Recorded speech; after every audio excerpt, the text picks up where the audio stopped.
Suntem aici în ferma Moldovan, de lângă Cluj. O fermă care a început, cred că prima dată să depoziteze în paste de porumb acum vreo 3 ani, dacă nu greșesc. S-a păstrat foarte bine, suntem foarte mulțumiți de calitatea lui, de cum e tocat, să spunem așa, empiric și de gradul de mărunțire. Avem foarte mari laude pentru el, pentru că animalele îl valorifică foarte bine. Și nu doar animalele, văd că și albinele îl place. Da, mă ne vizitează de câteva zile. E dulce pentru ele și sunt mare fan creepy și ele.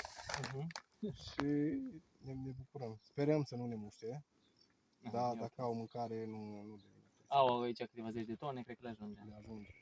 Câțiva stupi și perfect.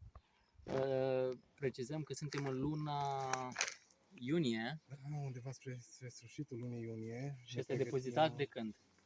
Din undeva la sfârșitul lui septembrie.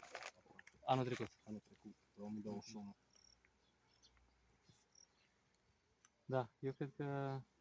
Și mă bucur așa, cred că am deschis, era un miros foarte plăcut. Da, fermentat deci așa.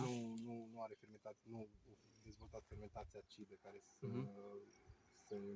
să-l strice sau să îi provoce alte daune. E o fermentație lactică care ne ajută foarte mult, mai ales în curajul animalelor.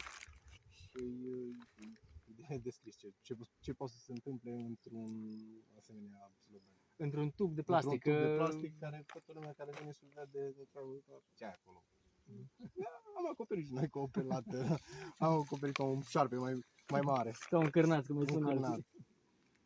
Da. E un sistem aici, vezi, va dezvolta mai mult și mă bucur că anul ăsta de dovadă de asta și suntem aici, că vreți să depozitați mai mult și grâu, inclusiv, nu numai pentru animale.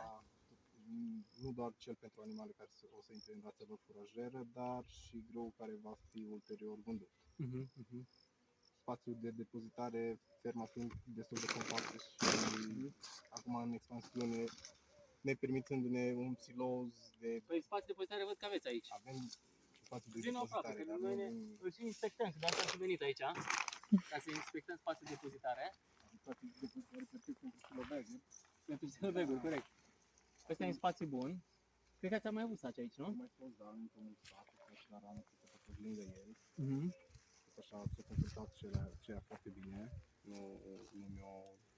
Nu mi-a surprins cu nimic, deci nu a cedat, nu s-a rupt, nu au avut probleme cu rozătoarele să spargă sau să ne producă incidente la el. Aici, după calculul meu, am măsurat, ar fi 8 metri lățime. Ar trebui să încapă aproape încă 2 saci. 2 saci sau 1, depinde cum alimentăm utilajul. Dacă îl alimentăm din lateral, primul poți alimenta, dar al doilea nu mai poți, știi? Că vii cu cupa din lateralul utilajului, remorce, știi? Dar o să mergem și sus, să ne uităm și pe pista de laută. Să vedem cum putem acolo. Hai să strângem hrană pentru animale, ce să acoperim.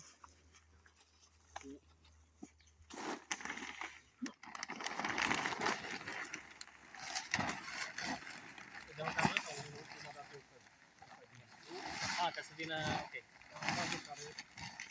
Avem precipitații să ducă apa în jos, să nu ajungă apă la